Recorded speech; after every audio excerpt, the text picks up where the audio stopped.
कि इस इतिहास को देखकर हमारे भविष्य का निर्माण उस इतिहास की रोशनी में होता है। तो पिछला विभाजन किन परिस्थितियों में हुआ और किस प्रकार की तत्कालीन परिस्थितियां बनी, उन सबको देखते हुए भविष्य में कहीं इस प्रकार की कोई स्थिति न बने और तत्कालीन लोगों ने जो पीड़ा भोगी वो अनुभव भी लोगों के बीच में आए।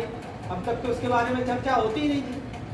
उस समय आज मैं कुछ देख रहा था तो उसमें संसद टीवी पर बहुत अच्छा सा एपिसोड है भारत विभाजन की BBC का, आप भी सर्च करोगे।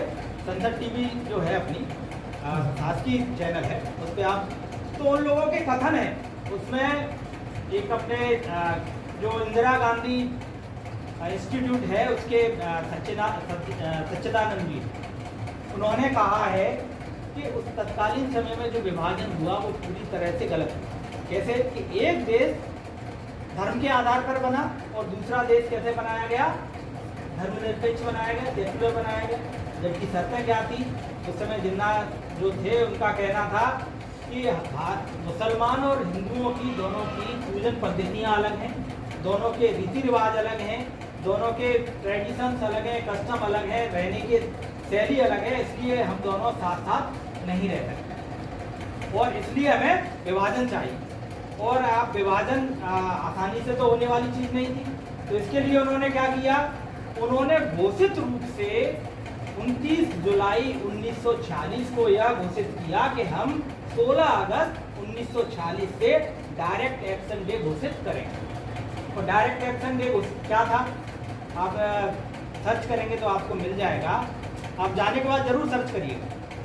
डायरेक्ट एक्शन डे था क्या था कि जो मुस्लिम समुदाय विशेष के लोग थे उन्होंने झुंड बना के हिंदुओं की बस्तियों को ऐसे साफ करना चालू किया जिस प्रकार से कोई किसान खेतों में गेहूं की पूरी फसल एक तरफ से काट कर और किनारे रख देता है। और यह भारत विभाजन की BBC का एक पुस्तक लिखी गई है जिसके लेखक हैं कृष्णानंद सागर जी। उन्होंने उस पुस्तक में लिखा है कि यह जो डायरेक्ट एक्शन डे था वो लगभग 2.5 वर्ष तक चला, 2 से 2.5 वर्ष तक इस प्रकार की मारकाट चलती रही।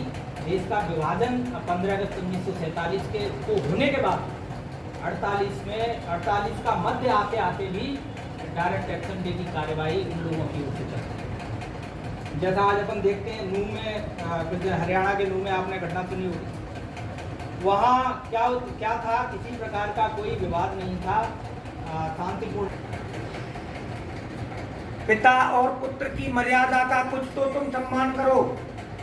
क्या मंशा, क्या मजाल तेरी जो अपने जनक का तुम अपमान करो। घाटी नहीं रक्त रंजित होगी, अब न दहशत फैला पाओगे, और सुधर जाओ अभी वक्त है वरना फिर से मुंह दिखाओगे।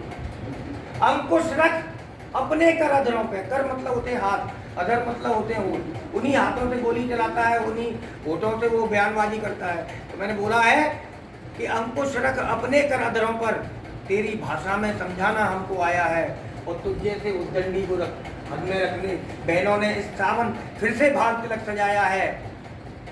हिंसा और अराजकता जैसी बीमारी जो तुम गद्दारों ने ला दी है, 370-35A वाली बेड़ी हमने सभी हटा दी है।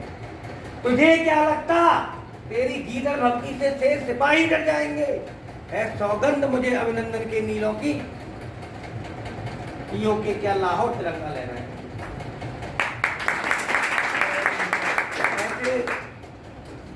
मैं आगाह उन्हें भी करता हूं जो वातानुकूलित 4 दीवारी में राग द्वेष के नए नियम हमेशा करते हैं, फिर अपने काले कर्मों का काला चिट्ठा हम पर मरते हैं। जो मांग रहे अब भी अभिव्यक्ति की आजादी, वो क्या तुमने हमें दिलाई है? ये तो उन माओं के आंसू है जिनके बेटों ने सीनों पर गोली खाई है। अरे दुश्मन तो दुश्मन होता है, खतरा है उन आस्तीन के सांपों से। तुमको बाहर खींच निकालेंगे, मुक्त करेंगे पापों से। हद हो गई बेशर्मी की, जैसे मोटी गेंडा खाल हुई। इस बसंत पर हिंदुस्तानी धरती फिर के करिया लाल हुई। तो ऐसे हमारे ये कुछ पंक्तियां थी आपके रगों में खून का उबाल लाने के लिए। और मैं ये इस आज के दिन यही आप लोगों से उम्मीद करूंगा इस भारत विभाजन विभीषिका को एक अश्रुपूरित